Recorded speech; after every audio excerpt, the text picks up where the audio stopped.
Hey, Kennis Russell here. I got a couple of requests to do a review of my new studio that I have in my garage.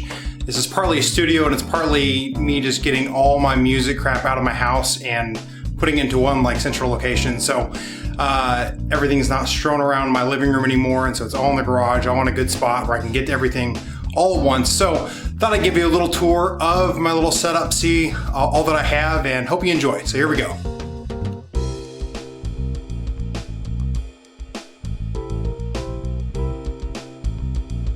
And over in this closet here, I've got all my pedals. There's no light in there, so I'm gonna shine this. Hopefully you can see it. Just got a bunch of pedals that are kind of in the waiting if I need them type thing. They're great pedals, a lot of them are, but don't use them all the time. But done a couple of reviews already of a few of these guys. If you see any in there that you say, hey, you do a review of that, post a comment and I'll try to make a review. I got a lot of Joyo pedals. I bought just about all that they had just to see how good they were because they're such a great price. Up here at the top, any in there, a few spare Joyo pedals for students that need them, that kind of thing. Got a couple of microphones. Got two NT1000 condenser mics. These are awesome for studio recording. Also got a couple SM57s in here. I'm sorry, SM58s in here. And also I've got a Shure pack with 3 or 4 SM57s as well. Okay, coming here, this is my first guitar I ever had. It's an Aria Pro 2. It's a great guitar. Got the Roland GK3 pickup installed on it. Moving right along here, this is the Bassman 20 amplifier. This is made in 1982. It's a tube amp. They only made 500 of these. A buddy of mine bought this on auction for 135 bucks, and I said, dude, I'll give you 200 bucks for it. And he said, sold. All right, moving right along, the Fender Jazz. This is American-made Jazz, and there's a great story behind that too, but I'll get to it another time. Hot Rod Deluxe amplifier, and this is just an Epiphone special.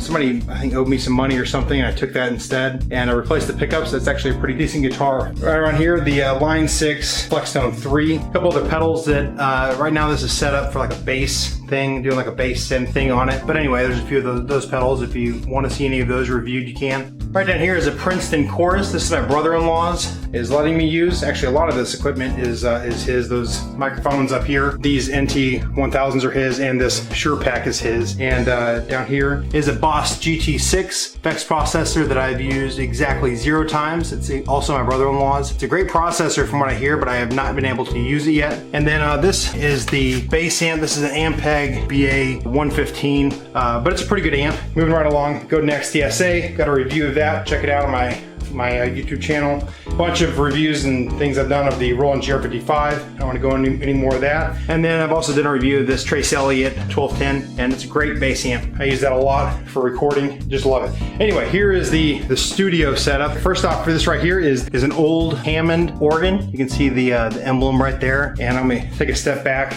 and give you a little bit of history. What happened was I saw it on Craigslist for 100 bucks. It did not work, and went and picked it up. I thought the best case scenario would be I could get it working, and the second best case scenario is I'll just take the amp out and make a custom guitar amplifier out of it. I got it working, but there was a real bad hum in it, and it's not, by the way, it's not a B3. I think this is an L100. You can pick them up on Craigslist all the time. Anyway, I just gutted the whole thing out, and I just took out all of the insides, took out some old flooring that I had, and put it down across that to make kind of a desk out of it, and it actually works really well because you think about it, it's made for somebody to be sitting at. And eventually I think what I'm going to do is cut out the area where the speakers go in down below and put my computer tower down there. By the way, this right here is an Evolution MK361C. Brother-in-law is letting me use that. Also, donation from my brother-in-law Jason is the Digitech 002 rack, and that thing's awesome. Great units. You don't have to use them with Pro Tools. A lot of people think you do, you don't.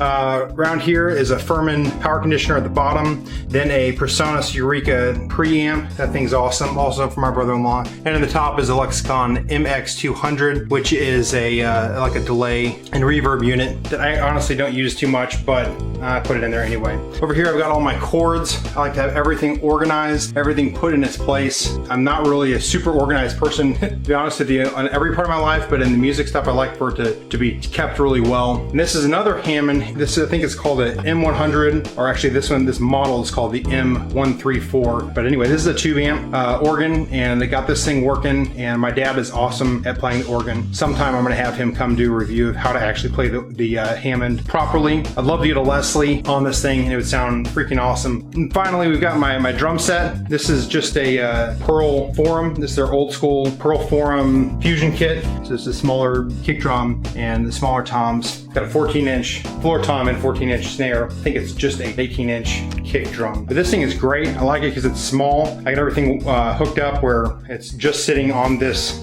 rug right here on a very small footprint, and because I wanted to leave as much room in the garage as possible. But anyway, there you have my studio setup here. Oh, one last thing. Got these speakers also. These are event powered studio speakers. Also a donation from my brother-in-law. Oh, and my Silvertone original 1960 something guitar right there. This was my dad's first guitar he ever had. Nothing modded on it, nothing whatsoever. Anyway, that's the Silvertone.